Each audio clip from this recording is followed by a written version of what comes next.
Bonjour, notre intervention aujourd'hui intitulée La philosophie de Théodore Adorno entre critique et interprétation. L'ouverture de l'introduction à la dialectique négative, œuvre maîtresse de Théodore Adorno, fait référence à la 11e thèse de Karl Marx sur Feuerbach. Une philosophie qui parut jadis dépassée se maintient en vie parce que le moment de sa réalisation fut manqué. Le jugement sommaire selon lequel elle n'aurait fait qu'interpréter le monde et que par résignation devant la réalité, elle se serait aussi atrophiée en elle-même, se transforme en défaitisme de la raison après que la transformation du monde ait échoué. Il n'offre aucun lieu à partir duquel la théorie en tant que telle pourrait être convaincue concrètement d'un anachronisme, ce dont on le suspecte après comme avant. Peut-être l'interprétation est-il insuffisante qui promotait le passage à la pratique, le moment auquel était attachée la critique de la théorie ne peut être théoriquement prolongé. Le praxis ajourné à perpétuité n'est plus l'instance d'opposition contre la spéculation se faisait-elle même, mais la plupart du temps, le prétexte pour étoffer comme vaine la pensée critique sous l'exécutif pensée dont une praxis transformatrice aurait besoin après que la philosophie ait manqué à la promesse de ne faire qu'un avec la réalité où se trouve sur le point de la produire, elle est contrainte de se critiquer elle-même sans ménagement. Ces quelques lignes mettent en relief une thèse relative au rôle de l'interprétation chez Théodore Adorno, que l'on trouve tout au long de sa pensée développée de sa leçon inaugurale de 1931. L'actualité de la philosophie, elle figure en bonne place dans la dialectique négative de 1966. La philosophie comme interprétation étant tout particulièrement développée dans les leçons préparatoires à la dialectique négative.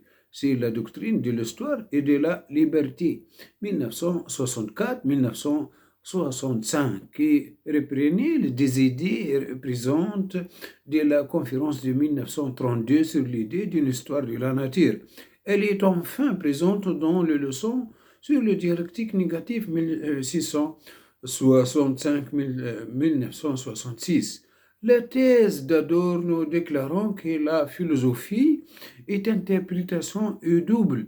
D'une part, elle affirme qu'elle est dépassée. La philosophie qui est déclarée, la philosophie dépassée par sa réalisation, la réalisation n'a pas eu lieu. D'autre part, elle réactualise en retour l'interprétation conforme fondamentale de la philosophie est un gage de coup, un rapport nouveau à la pratique. Cette importance de la philosophie comme interprétation assumée par Tudor Adorno n'a que très récemment été prise en compte. La leçon inaugurale érigée de 1931, l'interprétation en paradigme de la philosophie, tout en dégageant ses principales caractéristiques, nous verrons que quelques décennies plus tard, dans le leçon sur la doctrine de l'histoire de la liberté, bien que le moment de l'histoire ne soit plus alors le même. C'est ce même paradigme qui est développé au cœur de leçons sans actualité, restant étrangement tant changé en dépit de la radicalité des événements historiques qui ont marqué cette période. En 1931, c'est une analyse de l'actualité de la philosophie et la nécessité d'une critique radicale de la pensée philosophique dominante.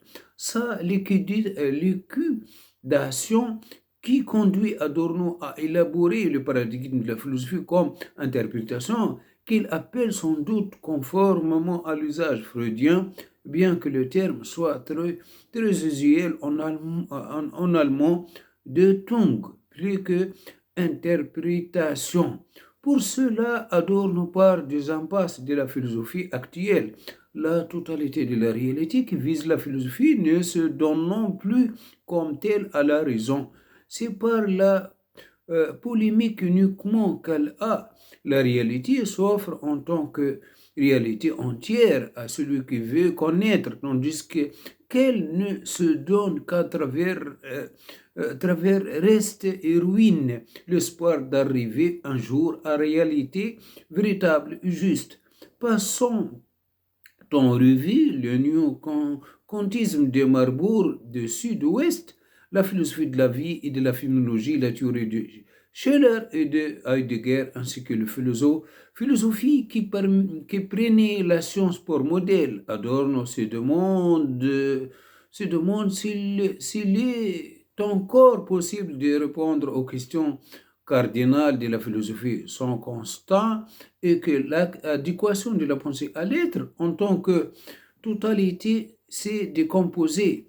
C'est pour répondre à cette situation que l'interprétation devient alors pour Adorno la nouvelle attitude que l'espoir doit prendre à l'égard de l'objectivité et qui distingue la philosophie de science. La science particulière accepte ces constats, de moins le dernier et le plus profond de ces constats comme étant indissolubles et reposant sur eux-mêmes, tandis que la philosophie considère déjà le premier constat qui lui est donné comme un signe qu'il lui revient de déchiffrer. C'est qu'Adorno résume dans la formule l'idée de la science et la recherche, celle de la philosophie, l'interprétation. Cela ne signifie pas que la philosophie abandonne l'idée de vérité pour la notion de sens. Pour Adorno, en effet, la philosophie doit encore, avec l'exigence de la vérité, précéder dans l'interprétation sans jamais pouvoir posséder une clé certaine pour l'interprétation. L'interprétation ne dispose que d'indications fugitives et évanescentes dans les figures énigmatiques de l'étang et leurs entrelacs étranges. En philosophie, la logique de l'interprétation doit par conséquent remplacer la logique de la recherche qui est le propre de la science. Et l'interprétation prend alors aux yeux d'Adorno une tournure spécifique qui n'a rien à voir avec l'herméneutique qui a cours alors, celle qu'il appelle simplement herméneutique, à savoir celle de Dulce, ou l'herméneutique phénoménologique heideggerienne est reprise et universalisée par Gadamer qui publie en 1960 Vérité et méthode. L'herméneutique philosophique de Heidegger s'interrogeait le sens de l'être, ou l'interprétation dit Auslegung, traduit justement par explicitation, à savoir explicitation d'une précompréhension qui est une intériorité de sens. Elle n'a rien à voir non plus avec la philosophie comme Weltanschauung, dans laquelle culmine la philosophie de l'interprétation de Dulce, puis de Jaspers qui pense pouvoir se rendre à l'aide d'un sens totalisant. Rien de tel chez Adorno qui élabore une herméneutique à contre-temps. L'interprétation n'est pas liée à l'hypothèse d'un sens existant et la philosophie comme de Tung n'a pas à élaborer de sens général. L'idée de l'interprétation ne converge nullement avec le problème d'un sens avec lequel elle est la plupart du temps confondue. D'une part, la tâche de la philosophie n'est pas de donner ce sens comme positif, de présenter et de justifier la réalité en tant que pleine de sens. Une telle justification de l'auto est même interdite par la fragilité de l'être, combien même les images perçues par nous ne seraient-elles de figure et ne sont pas le monde dans lequel nous vivons et qui se constitue autrement que par de simples images perçues. Le texte que la philosophie doit lire est incomplet, contradictoire et fragile, et beaucoup ont lui peut être renvoyé au démon aveugle et peut-être même que lire justement notre tâche, justement pour que la lecture nous apprenions à mieux reconnaître et à bannir les forces démoniaques. L'on notera en passant que lire un texte incomplet, contradictoire et fragile signifie, si l'on en tient aux disciplines logiques, que l'herméneutique comme art de l'interprétation doit être complétée et soutenue par la critique. Il ne s'agit pas davantage d'admettre un arrière-monde qui viendrait fonder le monde phénoménal, ce que peut être ramené à l'hypothèse de l'existence d'un sens préalable. C'est que l'interprétation chez Adorno n'est pas vraiment celle d'un texte qui présuppose un auteur qui veut dire quelque chose, qui aurait une intention qu'il s'agirait de retrouver comme le supposé le philosophie de l'histoire. L'interprétation matérielle qui revendique Adorno ne remonte pas en effet à une intention. La véritable interprétation philosophique n'atteint pas un sens tout près qui perdure déjà derrière la question, mais l'éclaire brusquement et momentanément en même temps qu'il la dévore. De même que c'est constitué la solution des énigmes en combinant différemment les éléments singuliers et éclatés de la question jusqu'à ce qu'il se resserre tant une figure de laquelle jaillit la solution tandis que la question disparaît. De même, la philosophie doit mettre les éléments qu'elle reçoit de la science dans des constellations changeantes, ou pour utiliser une expression moins astrologique et scientifiquement plus actuelle, dans des organisations expérimentales changeantes jusqu'à ce qu'ils se résolvent tant en une figure lisible comme réponse, tandis qu'en même temps la question disparaît. La tâche de la philosophie n'est pas d'étudier les intentions cachées et existantes de la réalité, mais d'interpréter la réalité dénuée d'intention en dissolvant grâce à la construction de figures, d'images, procédant des éléments isolés de la réalité, la question dans la saisie générale et la tâche de la science. Une telle interprétation qui combine, reconstitue, réforme, renonce à l'idée d'intentionnalité du sujet est, d'après Adorno, véritablement matérialiste. Et c'est là la conséquence de la perte de la totalité du renoncement à l'idée de sens. Si vraiment l'interprétation se produit seulement à travers la combinaison de plus petits, elle ne participe pas alors plus au sens traditionnel de temps de grands problèmes ou seulement de la manière où, dans un constat concret, elle fait tomber la question totale qu'auparavant ces derniers semblaient représenter symboliquement.